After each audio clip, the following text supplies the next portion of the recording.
સ્ત્રીઓને ગર્ભાશયના કેન્સરના પૂર્વ તબક્કે અને કેન્સરની શરૂઆતના તબક્કે કોઈ જ લક્ષણો જણાતા નથી.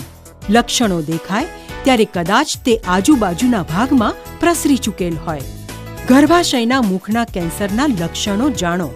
સમાગમ બાદ રક્તસ્રાવ, મોનોપોઝ પછી રક્તસ્રાવ, 2 માસિક વચ્ચે પણ રક્તસ્રાવ, ચકાસણી પછી રક્તસ્રાવ, માસિક વધારે આવે અને વધુ સમય ચાલે, ગુદામાર્ગ અથવા પેશાબમાં લોહી પડવું, નિતંબ, પગ, પીઠમાં સતત દુખાવો, ભૂખ ઓછી લાગે, વજન ઘટે, યોનિ માર્ગમાંથી ચીકણું, વાસવાળું, લોહીવાળું પ્રવાહી નીકળે.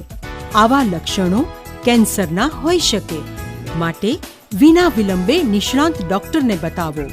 જરૂરી સારવાર લો. ગર્ભાશયના મુખના કેન્સરનું જોખમ ટાળવા નિયમિત પેપ ટેસ્ટ કરાવતા રહો.